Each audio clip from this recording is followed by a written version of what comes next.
Halo teman-teman, Balai Diklat Keuangan Balikpapan, ada beberapa tips untuk membuat konten video dari saya.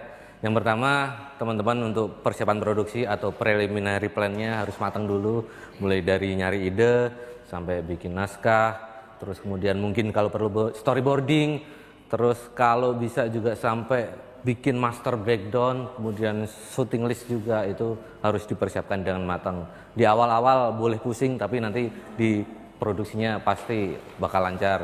Terus yang kedua, untuk persiapan produksi tentunya teman-teman perlu alat-alat yang proper untuk video, perlu dipersiapkan kayak paling nggak punya tripod yang mumpuni untuk video, kayak tripod yang tipe fluid head, jangan tipe tripod untuk foto. Kemudian untuk kamera juga, walaupun kamera teman-teman bagus, tapi lensa juga harus diperhatikan, pakai lensa yang mumpuni juga untuk produksi video. Kalau misalnya kayak pakai lensa zoom, jangan lensa zoom yang aperture-nya berubah, tapi pakai lensa zoom yang fix aperture. Kemudian yang paling enggak itu bisa untuk aperture-nya itu nggak berubah. Aperture-nya itu jadi yang konstan, kalau misalnya di zoom in dan zoom out itu konstan aperture. Kemudian kalau misalnya untuk bikin film, aku sih lebih saranin pakai kayak lensa yang prime atau lensa fix.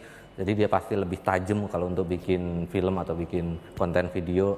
Terus kemudian untuk audio juga, audio adalah bagian yang paling penting juga untuk bikin konten audio visual. Harus perhatian juga apakah teman-teman cukup pakai mic yang ada di kamera atau pakai clip on ataukah pakai boom mic. Nah, tentunya disesuaikan mau untuk seperti apa adegannya. Kemudian yang keempat adalah teknik pengambilan gambar.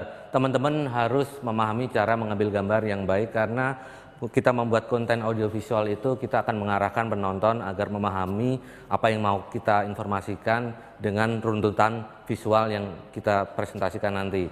Jadi setiap gambar, setiap kamera movement, setiap frame size, setiap angle pasti ada maknanya, dan tujuannya itu satu adalah untuk mempertajam informasi. Teman-teman harus pelajari itu. Dan yang kelima, ini penting banget, teknik penataan cahaya. Karena teman-teman kameranya mau secanggih apapun, kalau Astrada alias asal terang gambar ada, aduh nggak menarik juga visualnya.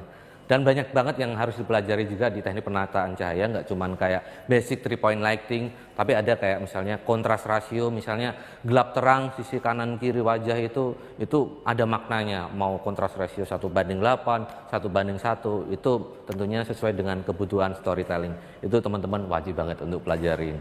Oke, selamat berkarya.